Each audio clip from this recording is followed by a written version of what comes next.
ശിവപതിയായ ശ്രീ ഗുരുവായൂരപ്പനുடைய பரமாத்ம விசேஷத்தினாலே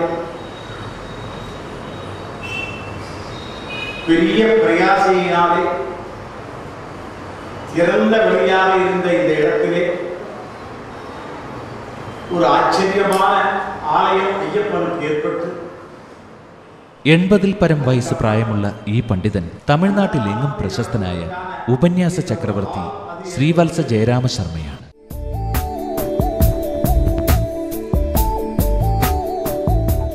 പുരാണ പ്രവചനവും ആധ്യാത്മിക പ്രഭാഷണങ്ങളും കൊണ്ട് തമിഴ് മക്കളുടെ ലൗകിക കടലിൽ ഒരു ചെറു നൗക ഇറക്കിയിട്ടുണ്ട് ഇദ്ദേഹം. അക്കരയ്ക്ക് പോകുന്ന വൻ കപ്പലിലേക്ക് വഴിതെളിക്കുവാൻ ഇന്ന് ഇദ്ദേഹം ഈ ക്ഷേത്രാങ്കണത്തിൽ അവതരിപ്പിച്ചുകൊണ്ടിരിക്കുന്ന പുരാണ കഥ ഗൗരി കല്യാണമാണ്. നിത്യജീവിതത്തിലെ സരസവും നർമ്മമധുരവുമായ ആഖ്യാനങ്ങളിലൂടെ പുരാണ പ്രവചനം നീങ്ങുമ്പോൾ തിരമാലകളിൽ ഊയലാടി ആഴക്കടലിലേക്ക് മുത്തും പവിഴവും തേടിയിറങ്ങുന്ന ആദി മുക്കുവരെ പോലെ ആഹ്ലാദഭരിതരാണ് ഈ ഭക്തജനം.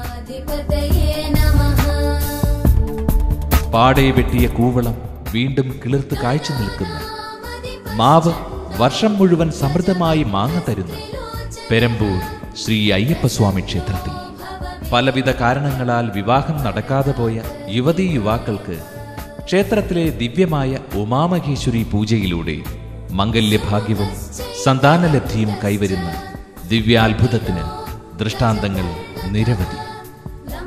നാൾക്ക് നാൾ വർദ്ധിച്ചു വരുന്ന ഈ ഭക്തജന തിരക്ക് തന്നെ അയ്യപ്പസ്വാമിയുടെ അത്ഭുതകരമായ ദിവ്യ ചൈതന്യത്തിന്റെ സജീവ സാക്ഷ്യം. ഇതാ ഈ ഭക്ത സ്വാനുഭവം പങ്കുവയ്ക്കുന്നത് ശ്രദ്ധിക്കുക. என்னோட பிள்ளைக்கு ரொம்ப நாள் கல்யாணமே வேணான்னு சொல்லிட்டு அவன் ஒத்துக்கவே இல்லை. நான் அதுக்காக വിവാഹത്തിന് സമ്മതിക്കാതെ നിന്ന മകൻ ഈ അമ്മയുടെ ഭക്തിയോടെയുള്ള ഉമാമഹേശ്വരി പൂജയുടെ ഫലമായി വിവാഹിതനാവുകയും ഇപ്പോൾ 3 വയസ്സുള്ള ഒരു ആൺകുട്ടിയുടെ പിതാവായി ഗൃഹസ്ഥാശ്രമ ധർമ്മം പാലിക്കുകയും ചെയ്യുന്നു. அதனால நல்லபடியா இருக்காங்க. இப்போ ஒரு பேர குழந்தையும் இருக்கான். இப்போ மருமகளோட தங்கைக்காக கல்யாணம் ஆகலன்னு இன்னைக்கு ஒரு டிக்கெட் வாங்கியிருக்கேன். அது நல்லபடியாக சுவாமி நிறைவேற்றுவார். எனக்கு நம்பிக்கை இருக்குது. எல்லாருக்கும் நல்லபடியாக சுவாமியை நிறைவேற்றுவாங்க. சுவாமியே ശരണം അയ്യപ്പ. അത്ഭുതങ്ങളുടെയും ആത്മാനന്ദത്തിൻ്റെയും ഈ ക്ഷേത്രായനം ഇവിടെ അവസാനിക്കുന്നില്ല. നമ്മുടെ മനോബുദ്ധികളിൽ അത്ഭുതങ്ങളുടെ പെരുമഴ വർഷിക്കുന്ന മഹാചൈതന്യമായി പെരമ്പൂർ ശ്രീ അയ്യപ്പസ്വാമിയുടെ അനുഗ്രഹം വന്ന് നിറയുമാറാവട്ടെ.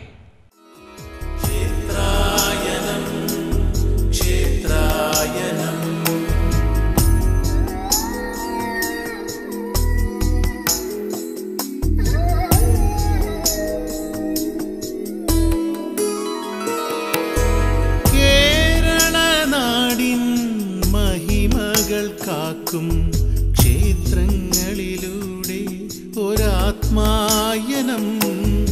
കേരളനാടിൻ മഹിമകൾ കാക്കും ക്ഷേത്രങ്ങളിലൂടെ ഒരാത്മായനം. ക്ഷേത്ര